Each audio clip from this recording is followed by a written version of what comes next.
कारंजा लाड तालुक्यातील जिल्हा परिषद विद्यालय कामरगाव येथे गेल्या 19 वर्षापासून चिमणी संवर्धनाचे काम मोठ्या प्रमाणात सुरू आहे। विद्यार्थ्यांमध्ये आणि गावकऱ्यांमध्ये जनजागृती करून चिमणी संवर्धन का गरजेचे आहे हे गेल्या अनेक वर्षापासून गावकऱ्यांना विद्यार्थ्यांना पटवून दिले जात आहे। याच पार्श्वभूमीवर जिल्हा परिषद शाळा कामरगाव यांच्याकडून 20 मार्च रोजी चिमणी दिवसानिमित्त कामरगाव येथे प्रभात फेरी पथनाट्याच्या माध्यमातून गावकऱ्यांमध्ये चिमणी वाचवण्याचे आवाहन करण्यात आले। दरवर्षी घरटे व घोषणा फलक स्पर्धेचे आयोजन करण्यात येते।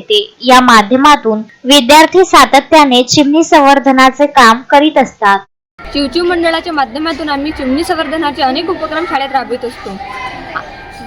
घराच्या आणि आमच्या शाळेच्या परिसरात चिमण्यांची पाणी पिण्याची व्यवस्था, कडधान्य खाण्याची व्यवस्था व कृत्रिम घरट्यांची व्यवस्था सुद्धा करत असतो।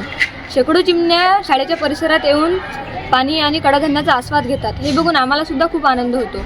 त्यामुळे आमच्या शाळेच्या परिसरात चिमण्यांची संख्या खूप झपाट्याने वाढलेली आहे। एकीकडे चिमण्यांची संख्या कमी होत आहे अशी ओरड सुरू असताना कामरगावच्या जिल्हा परिषद शाळेत मात्र चिमण्यांची संख्या खूप झपाट्याने वाढलेली आहे। विद्यालयांमध्ये चिवचिव मंडळाची स्थापना करण्यात आली असून या मंडळाच्या माध्यमातून वर्षभर कार्यक्रमाचे आयोजन केले जाते। एकीकडे चिमण्यांची संख्या कमी होते असे वाटत असताना मात्र कामरगाव परिसरामध्ये मोठ्या प्रमाणात चिमण्या पाहायला मिळतात। चिवचिव मंडळाचे संस्थापक गोपाल खाडे, मुख्याध्यापक सुरेश राठोड यांच्या माध्यमातून सदर उपक्रम राबवतात। सर्व शिक्षक वृंद व विद्यार्थी चिमणी संवर्धनाचे काम मोठ्या प्रमाणात करतात। जिल्हा परिषद विद्यालय कामरगाव या ठिकाणी जवळपास 19 वर्षाचा कालावधी लोटलेला आहे। चिमणी संवर्धनाचं काम मोठ्या प्रमाणात सुरू आहे। मग सुरुवातीला जेव्हा 4 पक्षी शाळेमध्ये मरण पावले होते आणि ते विद्यार्थ्यांनी माझ्यापर्यंत आणले होते आणि सांगितलं होतं की सर हे का बरं मरण पावले, आणि त्यानंतर चिमणी संवर्धनाचं काम मोठ्या प्रमाणामध्ये शाळेत सुरू झालं। मग असा विचार केला की गावामध्ये पण जनजागृती व्हायला पाहिजे आणि मग जनजागृती व्हायसाठी मग प्रभात फेरी काढणे, पथनाट्य निर्माण करणे आणि गावागावात पथनाट्य आम्ही सादर केले। त्यामुळे गावकऱ्यांमध्ये पण मोठ्या प्रमाणामध्ये जनजागृती झाली।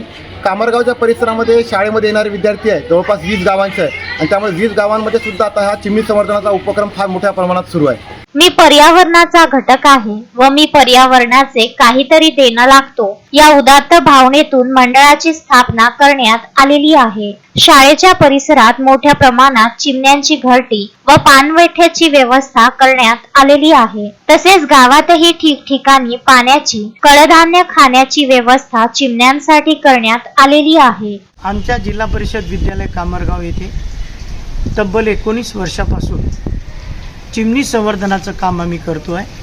आमचे सर्व विद्यार्थी आणि सर्व शिक्षक यामध्ये सहभागी होतात आणि विद्यार्थ्यांनी कृत्रिम घरटे करणे, चिमणींना उन्हाळ्याच्या दिवसामध्ये पाणी घालणे, त्यांना दाणे घालणे हे आवर्जून करतात। आणि दुसऱ्याच्या तुलनेमध्ये कामरगाव येथे चिमण्याची संख्या आपल्याला जास्तीत जास्त दिसून येतं आणि विद्यार्थ्यांमध्ये या चिमणीचे कृत्रिम घरटे बनवण्यासाठी आम्ही स्पर्धा घेत असतो आणि दिनांक 20 मार्चला आम्ही या शाळेमध्ये चिमणी दिवस हा साजरा करतो आणि सर्व शिक्षक हे त्याच्यामध्ये सहभागी होतात आणि चिमणीचं संवर्धन करते। धन्यवाद। अक्षय लोटे, विदर्भ न्यूज, कारंजा लाड।